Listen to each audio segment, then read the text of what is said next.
नमस्कार। कभी सोचा है कि एक किसान जो दिन रात मेहनत करता है, उसे अपनी मेहनत का सही फल असल में मिलता कैसे है? आज हम एक असली किसान की कहानी के जरिए मंडी की पूरी दुनिया को समझने वाले हैं। ये कहानी दिखाती है कि कैसे बस सही जानकारी और एक छोटा सा फैसला सब कुछ बदल सकता है।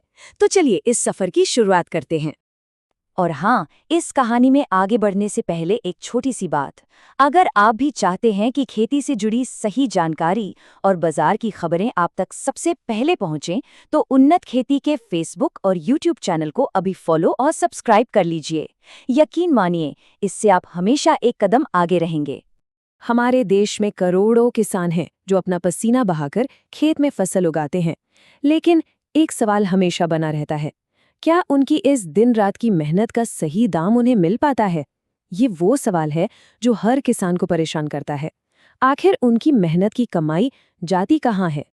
देखिए, फसल उगाना तो एक बात है, असली चुनौती तो उसके बाद शुरू होती है, उसे सही दाम पर बेचना। और बस यहीं पर जानकारी की कमी की वजह से कई किसान मार खा जाते हैं। तो चलिए मैं आपको मिलाता हूँ हमारी आज की कहानी के हीरो रामलाल से। मध्य भारत के एक छोटे से गांव के बहुत ही मेहनती किसान हैं। हर साल गेहूं, चना, सरसों की खेती करते। मतलब मेहनत में तो कोई भी कमी नहीं थी। पर जब फसल बेचने की बारी आती ना, तो उन्हें हमेशा लगता कि यार, मेहनत का सही दाम मिलना तो जैसे एक सपना ही रह गया है। तो रामलाल अब तक करते क्या थे? वही जो गांव के ज्यादातर किसान करते हैं, अपनी फसल गांव के ही किसी व्यापारी को बेच देते थे। ये आसान तो लगता था, क्योंकि व्यापारी खुद खेत पर आकर फसल ले जाता था, लेकिन दाम हमेशा कम मिलता था और कोई हिसाब किताब, कोई पारदर्शिता नहीं थी। वहीं दूसरा रास्ता था मंडी का, जहां उम्मीद थी कि दाम ज्यादा मिलेगा, क्योंकि वहां व्यापारियों के बीच बोली लगती है और सब कुछ सरकारी नियमों के हिसाब से होता है। और फिर रामलाल की जिंदगी में एक मोड़ आया, एक ऐसा फैसला जिसने सच में सब कुछ बदल कर रख दिया। ये सलाह उन्हें कहीं बाहर से नहीं, बल्कि गांव के ही एक पुराने अनुभवी किसान से मिली। उन्होंने रामलाल को एक बहुत सीधी और सरल सी बात समझाई। रामलाल, अगर अपनी फसल मंडी में बेचोगे तो फायदा ज्यादा होगा। कभी-कभी सबसे काम की सलाह इतनी ही सीधी होती है ना? बस इसी एक लाइन ने रामलाल को सोचने पर मजबूर कर दिया। तो रामलाल ने मंडी जाने का फैसला तो कर लिया, लेकिन उनके मन में भी वही सवाल थे जो शायद आपके मन में भी आ रहे होंगे कि आखिर ये मंडी काम कैसे करती है, क्या होता है वहां। चलिए इस पूरी प्रक्रिया को एक एक करके स्टेप बाय स्टेप समझते हैं। तो सबसे पहले, ये मंडी है क्या? सीधी भाषा में कहें तो ये एक सरकारी बाजार है, एक ऐसा प्लेटफॉर्म जहां किसान सीधे खरीदारों से मिलते हैं। यहाँ खुली नीलामी होती है, मतलब बोली लगती है। इसका मकसद ही यही है कि किसानों को उनकी मेहनत का सबसे अच्छा दाम मिले और उन्हें सरकार के न्यूनतम समर्थन मूल्य यानी एमएसपी का भी फायदा मिल सके। तो जब रामलाल पहली बार मंडी पहुंचे, उन्होंने यही सब किया। पहला कदम, फसल को अच्छे से साफ किया ताकि क्वालिटी अच्छी दिखे। दूसरा, उसे मजबूत बोरियों में भरकर अपना नाम लिख दिया। तीसरा, मंडी पहुंचकर एक छोटा सा रजिस्ट्रेशन करवाया। फिर आया सबसे जरूरी हिस्सा, नीलामी। कई व्यापारियों ने आकर उनकी फसल देखी और उसके लिए बोली लगाई, और आखिर में फसल का वजन हुआ और पैसा सीधा उनके बैंक खाते में आ गया। सब कुछ आंखों के सामने एकदम साफ सुथरा। रामलाल ने मेहनत की, हिम्मत दिखाई और एक नया तरीका अपनाया। तो अब सबसे बड़ा सवाल, क्या उनकी ये मेहनत रंग लाई? क्या उन्हें वो मिला जिसके वो हकदार थे? और नतीजा? अरे जबरदस्त! उस साल जब रामलाल ने अपनी गेहूं की फसल मंडी में बेची, तो उन्हें गांव के व्यापारी के दिए दाम से पूरे 15% ज्यादा दाम मिला। सोचिए जरा, ये सिर्फ पैसा नहीं था, ये उनकी मेहनत का सम्मान था, उनके एक सही फैसले का इनाम था। तो सवाल ये है कि मंडी में ऐसा क्या जादू हुआ, ये सिस्टम काम क्यों करता है?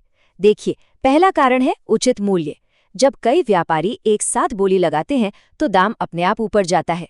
दूसरा, पारदर्शिता, सब कुछ किसान की आंखों के सामने होता है। तीसरा, एमएसपी का लाभ मिलने की गारंटी बढ़ जाती है। और चौथा, रामलाल जैसे छोटे किसान भी अपनी फसल सीधे बड़े बाजार तक पहुंचा पाते हैं। रामलाल की कहानी से हम सभी किसानों के लिए कुछ बहुत ही जरूरी बातें सीखने को मिलती हैं। ये वो बातें हैं जो हर किसी के काम आ सकती हैं। तो अगर मंडी में सफलता पानी है तो क्या करना चाहिए? सबसे पहले अपनी फसल की क्वालिटी पर ध्यान दें, उसे साफ सुथरा रखें। फिर पैकिंग मजबूत होनी चाहिए ताकि रास्ते में नुकसान न हो। मंडी जाने से पहले वहाँ के नियम और टाइमिंग के बारे में ज़रूर पता कर लें। और हाँ, जो भी रसीदें और कागज़ मिले उन्हें संभाल कर रखें। ये छोटी छोटी बातें ही बड़ा फर्क पैदा करती हैं।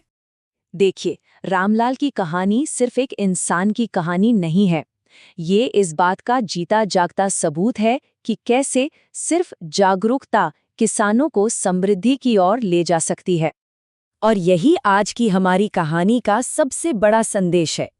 सही जानकारी और सही फैसला, बस यही वो दो चीजें हैं जो एक किसान को उसकी मेहनत का पूरा फल दिला सकती हैं। यही असल में सफलता की कुंजी है। आज भी हमारे देश में कई किसान सिर्फ इसलिए अपनी फसल का सही दाम नहीं ले पाते क्योंकि उन तक सही जानकारी नहीं पहुंचती। इसीलिए ये बहुत जरूरी है कि आप उन्नत खेती जैसे प्लेटफॉर्म से जुड़े रहें, जहां आपको खेती से जुड़ी हर नई जानकारी, तकनीक और योजनाओं के बारे में पता चलता है।